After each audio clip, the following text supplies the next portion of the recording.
j'espère que vous allez bien. Alors, je viens aujourd'hui vous faire une chronique d'un livre que j'ai beaucoup aimé, avec lequel je me suis beaucoup amusée. Je me suis marrée, mais comme une malade. Franchement, j'ai adoré. Donc, il s'agit de Martigny-sur-Mer, Vampires et autres emmerdes de Sarah Bukowa. J'espère que je prononce bien, que j'ai pas écorché ton nom. Que je remercie d'avoir envoyé. C'est une jolie petite pavasse, mais vous ne fiez pas à ça. Il ne faut pas se fier. Qui fait quand même 439 pages, enfin 340 pages. Mais vous ne fiez pas parce que ça se lit, mais alors. J'en étais, je crois, j'avais ça, parce que je laissais traîner, il est tellement bon que je laissais traîner, et après ça fait, voilà. Je l'ai fini dans la foulée, dans la journée, je suis un peu déçue de l'avoir fini aussi vite. Bon, je vais le lire pour le finir, de le lire en février, mais j'ai laissé traîner. J'ai tellement aimé cette histoire, c'était tellement, tellement génial. Vous voyez un peu Buffy contre les vampires, ouais. Vous voyez, comment ça s'appelle, Virginity Game. C'est des histoires, vous savez, il y avait à une époque, pas si lointaine, je ne sais pas si vieille que j'en ai, il y avait Virginie Game, c'était petites, comment on appelle ça, c'était les petites histoires que les gens écrivaient. Et c'était ça en fait, c'était les nanas qui sont vierges et qui jouent, et celle qui gagne se fera des puces. Très très sympathique, ça donne envie, dites-moi. Donc voilà, si vous connaissez ce jeu Virginie Game et Buffy, ce livre est pour vous dans tous les cas, même si vous ne connaissez pas. Il est pour vous quand même aussi parce que la couverture est très jolie, simple et efficace, je trouve. Voilà, une petite bouche, vampire, un peu de sang. Pourquoi en faire des tonnes? Je trouve que c'est très bien. Puis c'est écrit ni trop petit ni trop grand. Ça n'a pas l'air comme ça, mais c'est quand même pas mal aéré. Non, franchement, bien. Ça va. Alors, le résumé m'a fait rire. Vraiment. Sur chaque chapitre, en fait, vous avez un titre. Par exemple, voilà, 23, la goutte de trop. Mais laquelle de goutte? Goutte de sang ou autre chose? Mode de stalker on. Voilà. À chaque chapitre, il y a un titre. Ça, j'aime beaucoup. J'aime beaucoup il y a des expressions sudistes, sachant que je suis moi-même une sudiste, parce que je suis du sud. Même si je ne sais pas si ça s'entend, mais je suis bien du sud, pas loin de Marseille, à 20 minutes à peu près. Donc voilà, tout ça a été fait que voilà. Donc on a Ondine, la gamine, elle a presque 16 ans. Donc porter le prénom de Ondine, c'est pas évident. Donc elle se fait surnommer Dany. Elle vivait à Clermont-Ferrand avec sa mère, et elle part à Martigny-sur-Mer parce qu'elle va rejoindre sa mère va rejoindre son petit ami de très longue date, il me semble. Donc ça l'enchante pas plus que ça parce qu'elle va quitter ses copains, tout ça. Mais bon, pourquoi pas. Donc elle arrive là-bas. Mais il faut savoir que c'est une fille 15 ans et demi, presque 16. Elle est dans l'âge ingrat, mais vraiment très très ingrat. C'est-à-dire elle porte des grosses lunettes épaisses, elle a l'appareil dentaire, elle a des taches de rousseur. Ah, les choix de l'adolescence. Voilà, Par contre, elle a un caractère ouf. Ah oui, non, c'est simple. Premier jour où elle arrive en ville, elle rencontre Maria. Elle rencontre Maria et le soir même, voilà, elle l'emmène en boîte. C'est la seule boîte de la ville. Il n'y a qu'un seul collège qui fait lycée parce que voilà, c'est un petit bled paumé, donc enfin bref. Donc elle l'amène en boîte, elle rencontre une certaine Aphrodite et c'est le premier coup de poing part. Voilà. Elle a du mal à gérer son agressivité, la petite. Ouais, vraiment, elle a du mal à gérer. C'est pas grave, vous me direz, à cet âge-là, on est énervé pour rien, contre de la terre entière, parce que, comprenez, personne ne nous comprend. Ouais, c'est pénible, hein. On a été pénible à cet âge-là. Mais bon, elle a un caractère fort, elle a peur de personne. Le mec, il peut faire, je sais pas, 1m80, tout en muscle. Elle va le taper, puis voilà, hein, avec un sac ou un coup de pied bien placé là où je pense. Voilà, Donc, et ce livre est rempli de petits clichés. Voilà, on a Aphrodite, qui est la reine du lycée, avec Capucine et Océane, c'est de faire valoir qui, plus loin dans l'histoire, va lui faire des coups de... pas très sympathiques. Voilà, donc on a les Bad Boys, alors... mon Dieu, mon Dieu, mon Dieu, mon Dieu. Ce sont des triplés. Mais vous savez, les triplés en mode... il y a Alexis, Hugo et Seb. Et des trois. Sachant que ils ont 3 neurones à eux. À eux 3, ils ont 3 neurones. Voilà, un neurone chacun. Et encore, je suis sympa, je pense qu'Hugo, il en a 2. Ouais. Alexis et Seb, vraiment, ils n'ont qu'un neurone. Et Hugo, il en a 2, il sort du lot. C'est celui que je préfère. Mais Alexis, au départ, c'est le mâle alpha. C'est celui qui quelque part, domine ses frères. Mais ça va vite tourner, vous allez voir, c'est pas mal comme truc. Et bien sûr, c'est le beau gosse, musclé, magnifique, évidemment, qui a la peau parfaite, il est parfait ce garçon, hein, voilà, c'est le cliché type que l'héroïne, donc Dani doit tomber amoureuse, sauf qu'elle ne peut pas se le blairer du tout. Leur première rencontre aussi, c'est pareil, ça, il n'arrête pas de se faire taper dessus, ce pauvre garçon, mais qu'est-ce que vous voulez que je vous dise? Il le cherche aussi, elle n'en veut pas, mais lui il insiste, alors forcément au bout d'un moment ça va se taper dessus, hein, dire ce qui est, sauf que ce sont des vampires, enfin ce sont des bébés vampires. Ça fait que quelques années à peine qu'ils sont des vampires. Ça fait pas très longtemps, je crois, ça fait 3 ans qu'ils sont morts à peine, donc c'est vraiment des petits bébés. Et on a Eden. Eden, lui, c'est un chasseur de vampires. Enfin, chasseur de vampires. Il chasse les vampires, mais comme il n'y a pas des masses, c'est un peu compliqué. Mais il va rencontrer donc Dani. Il va y avoir du rapprochement.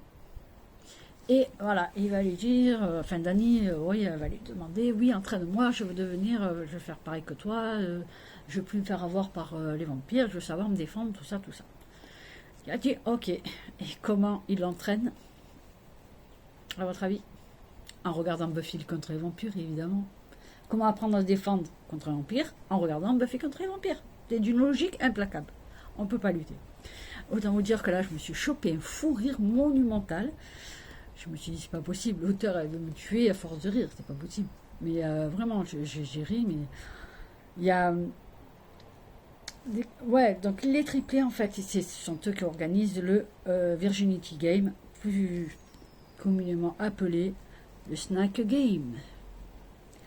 Toute une histoire, ça donne vachement envie. Et le pire dans tout ça, c'est que toutes les nanas veulent y participer. Elles sont toutes là, moi, je veux participer. Non. Et la seule qui ne veut pas y participer, c'est elle qui va être emmerdée parce qu'elle va être obligée de participer.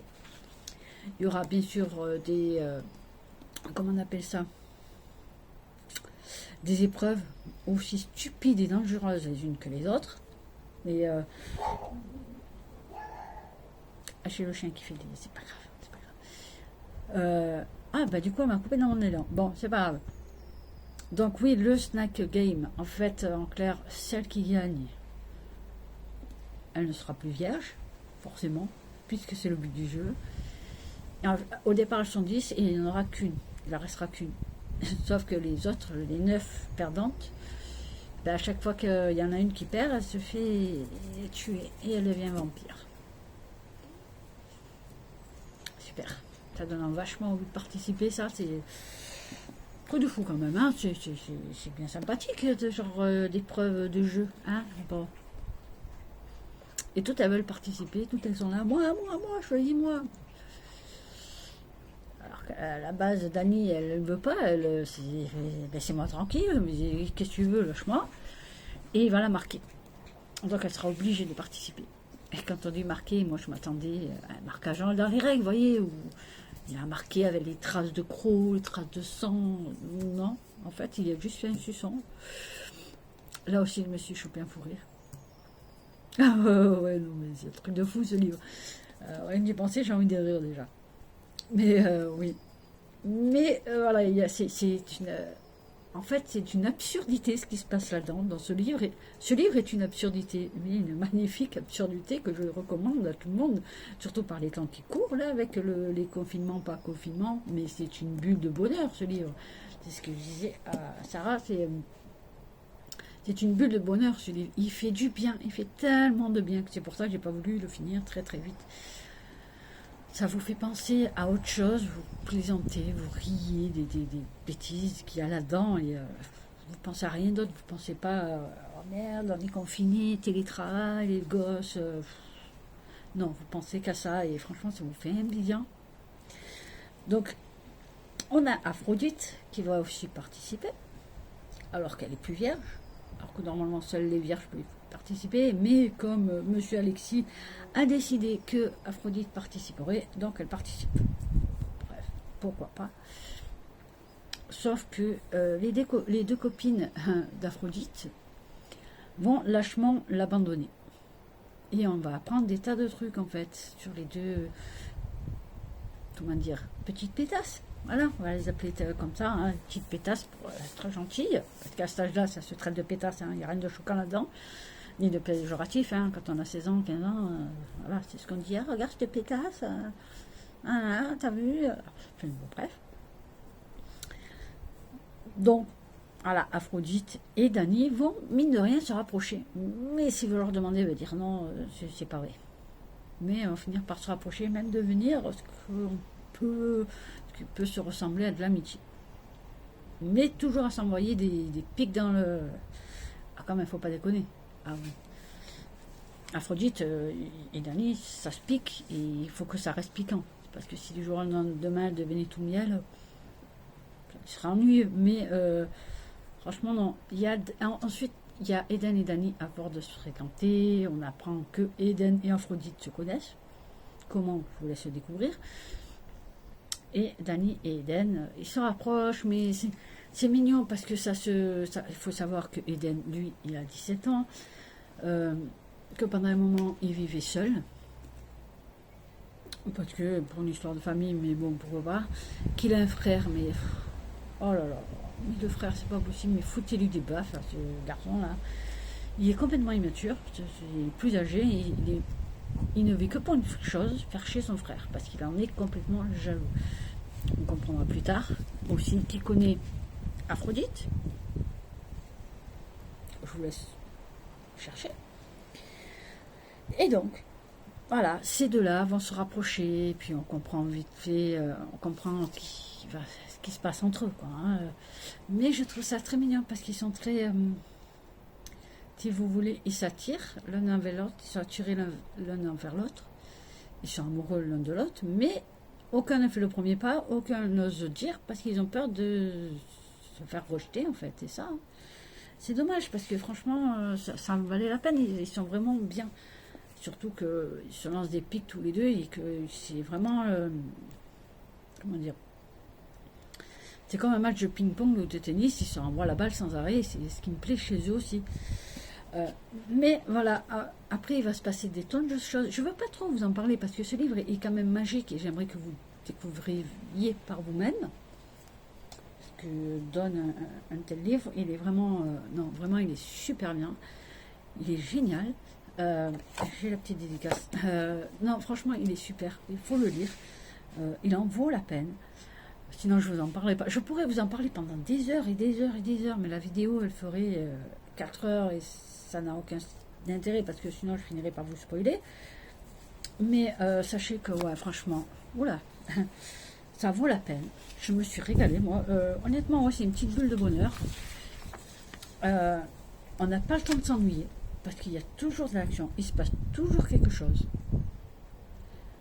Ça va du sympathique au mignon à l'absurde, ou même des fois où j'ai un petit peu flippé, quand même, je dis, oh bah tiens, parce qu'il y a un vampire qu'on ne connaît pas, un vieux vampire qui tue des gens, mais aussi c'est parce qu'il est en relation avec certaines personnes qui est proche de Dany. Voilà, je ne dirai pas plus. Mais moi je dis ah bon, oh c'est bizarre ça, je l'avais pas vu venir ça là, non je l'avais pas vu venir. On a l'évolution de Dany, j'ai beaucoup aimé son évolution parce qu'on la voit devenir pas tendre, mais petit à petit, elle se laisse apprivoiser par les gens parce que c'était une asociale. Elle, elle laissait personne s'approcher d'elle, mais vraiment personne. Et là, avec Maria, Eden, Aphrodite, Hugo, donc tout ça, ça va faire qu'elle se radoucit. Elle comprend que ça ne sert à rien d'être sans arrêt en colère, surtout quand on ne sait pas pourquoi on est en colère. C'est encore plus stupide. Aphrodite aussi, j'ai bien aimé son évolution, parce que sous son caractère de merdeuse, excusez-moi l'expression, mais c'est une merdeuse pour moi, une merdeuse casse-couille qui se prend pour la reine de la plus belle du lycée, et que finalement, c'est bien qu'elle tombe de son piédestal. Et elle est plus... on découvre son vrai visage, quelqu'un de doux, de tendre, oui, de doux et de tendre, de très gentil, et ça fait du bien, en fait, de voir que les personnages ne sont pas réellement comme ils sont au départ. Hugo, qui est un des triplés, celui qui a 2 neurones. Lui, je l'ai trouvé, par contre, quand même un peu plus intelligent que ses 2 frères, qui sont carrément, mais alors, d'une stupidité, j'ai jamais vu ça. Je le trouve plus humain, mais vraiment beaucoup plus humain. Il va reprendre le dessus sur Alexis. Vraiment, il va reprendre le dessus et en fait, il va se détacher de son jumeau. C'est-à-dire qu'Alexis va faire sa vie, Hugo va faire sa vie avec Dany et les autres. Il va être moins collé à son frère, même si ça reste son jumeau, son frère, mais c'est pas pareil. Ça finit pas de C'est pas pareil parce que Alexis il était vraiment trop à vouloir faire du mal en fait. Trop moi, mais toi je m'en fous. Voilà. En gros, Alexis c'était ça, et Hugo, ça le gonfle, il n'aime pas ça. Hugo, il veut, oui, il est amoureux d'une certaine personne, il n'aime qu'elle. Alexis, c'est je me mets avec toi, mais voilà, je m'empêcherai pas d'aller voir ailleurs et de coucher avec d'autres filles que toi. Je n'aime pas pour choper des maladies, même si les vampires, a priori, n'attrapent pas de maladie, mais on ne sait jamais. Alors que Hugo, non, lui, il est amoureux d'une certaine personne, et il est amoureux d'elle, et il ne va voir personne d'autre. Voilà, c'est elle et aucune autre. Et ça, j'aime bien. J'aime beaucoup. Oui, c'est vrai que l'auteur, en faisant les clichés du bad boys, de la reine du lycée, autant certains pourraient trouver ça plutôt sympa, le bad boy, le machin, le trop beau, le beau gosse. Là, ça devient hilarant, tellement c'est en fait, il les fait passer pour des cons, faut dire ce qu'il est, passe pour des cons. Et c'est de l'air frais, c'est magnifique. Moi j'ai adoré ça, j'ai adoré le voir passer pour un con, se faire défoncer la gueule par une nana juste parce qu'elle peut pas se le voir alors que c'est le bad boy que personne ne résiste. Et ça, c'est magique, c'est très rare de trouver ça. Tout le monde est au courant, il faut savoir que toute la ville est au courant qu'il y a des vampires, sauf la mère de Dany, évidemment que quand elle arrive là-bas, elle n'est pas au courant. Et Dany l'apprend le premier jour où elle arrive. Bonjour choc, je déménage, je vais habiter chez un mec que je ne connais pas, et en plus je découvre qu'il y a des vampires. Ça fait un peu beaucoup pour une gamine. L'auteur, il faut parler de son écriture, parce qu'elle écrit divinement bien. J'ai commencé, je me suis plus arrêtée. J'ai laissé traîner, j'avoue que au lieu de le lire en quelques jours, normalement ça je le lis allez, en le laissant un peu traîner, j'en ai pour les 3 jours en le laissant traîner. Normalement, en une journée, voire 2, c'est mangé. Mais là, j'ai laissé un peu traîner. Et parce que c'est tellement bien écrit, c'est tellement bien les passages où on rit. Où parfois, j'ai eu un peu de la peine aussi, où j'ai eu envie de frapper certains personnages aussi, pour dire ce qui est. Comme j'ai adoré le passage avec le pistolet à eau, sauf que s'il n'y a pas de l'eau classique qu'il y a dedans, c'est de l'eau bénite. Enfin, y penser. Pistolet à eau avec de l'eau bénite, bien entendu, pour tuer les vampires. Fallait y penser. C'est quand même génial. Moi, j'ai adoré ce passage-là. J'adore en fait tous les passages, j'ai adoré tous les passages en fait, c'est pas compliqué, j'ai tout aimé dans ce livre. Il y a tout, tout, tout, j'ai tout adoré. Et la fin est magnifique, ça pourrait presque faire penser que peut-être qu'il y aurait une suite, mais même si c'est pas du tout, il n'y aura pas de suite. Voilà, qu'est-ce que vous voulez que je vous dise moi. Et quand vous voyez que Dani, le premier jour, elle arrive, où elle dit « Ah, putain, c'est des triplés !» et que Maria lui répond « Oui, c'est des triplés, mais c'est dommage, ils ont un cerveau pour trois. » Donc déjà là, j'ai commencé à rire, j'ai dit « Allez, c'est bon, ce livre, je vais le kiffer jusqu'au bout. » Et j'ai kiffé jusqu'au bout, du début à la fin. J'ai vraiment, vraiment, vraiment... j'avais pas envie de les quitter en fait. Quand je l'ai fini, j'étais en mode « Non, je veux pas, j'en veux encore. » C'est trop bien. Vous voyez, le livre qu'on ne veut pas quitter parce qu'on s'attache au personnage et on n'a pas envie de les quitter tout de suite. On aimerait que le livre soit encore, qu'il y ait encore des centaines de milliers de pages, mais c'est pas possible. Donc, pour finir, parce que ça fait quand même 22 minutes déjà, pour vous dire que cette histoire est merveilleuse. C'est une merveille. J'ai profité un maximum de la bonne humeur, des rires que ça pouvait m'apporter, et ça apaise par ces temps troubles. Je trouvais que c'était très apaisant de lire ce genre de livre, vraiment, je le recommande à 100%. Il va partir parce que ce service presse il est spécial parce que à la base je devais l'avoir en numérique, mais finalement j'ai lu un papier parce que le papier forcément c'est quand même mieux, et puis la couverture, tout ça. Et comme nous sommes en binôme avec ma licorne pour le lire, donc j'en profite pour faire la chronique, parce que la semaine prochaine, normalement, si tout va bien, je dois l'envoyer à ma binôme, justement, pour qu'elle puisse le lire et le chroniquer aussi. Donc on s'est arrangé comme ça avec l'auteur, en fait. Donc j'avais expliqué qu'en binôme, et comme elle ne pouvait pas envoyer 2 livres, parce que ça lui revenait cher, ben, j'ai dit, ben, tu me l'envoies, et moi quand je l'ai fini, j'envoie à ma binôme, tout simplement. Voilà, il va partir très très vite. Et elle aussi, quand elle, pour qu'elle le lise, parce que j'en ai commencé à lui parler, et elle se marrait déjà, et elle veut lire, elle veut savoir de quoi ça parle, parce que voilà, j'ai tellement bien vendu qu'elle veut savoir de quoi ça parle. Donc voilà, je vous le conseille, je vous dis à très vite, parce que franchement, lisez-le. Il en vaut la peine, parce qu'il est merveilleux, il vous fera passer un moment d'enfer. Je ne sais pas si je suis arrivée à faire passer les émotions et tout ce que je voulais à travers cette vidéo, parce qu'elle est tellement bien cette vidéo, n'importe quoi, elle est tellement bien ce livre, que parfois j'ai du mal à faire passer. Donc j'espère que je vous aurai donné envie de le lire, ce livre, parce que je me suis marrée avec elle aussi. Donc allez-y, achetez-le, il en vaut vraiment la peine. Vous passerez un moment merveilleux, d'épaisement total, de rire, de joie. Non, vraiment, vous allez adorer. Vraiment. Je vous dis, achetez. Vous ne serez pas déçus. Vraiment, vraiment, parce que j'ai beaucoup ri. Et je vous le dis, j'ai laissé traîner parce que je voulais pas les quitter. On est tellement bien avec eux qu'on a envie de les secouer, quoi. Voilà, quand, par exemple, Dani, quand on lui dit que ce sont des vampires, elle va dire, ouais, c'est ça, prends-moi pour un con. Enfin, elle n'a pas dit ça, mais façon de parler, et que l'autre, il est caché sous sa veste pour pas se choper le soleil, alors que c'est complètement con.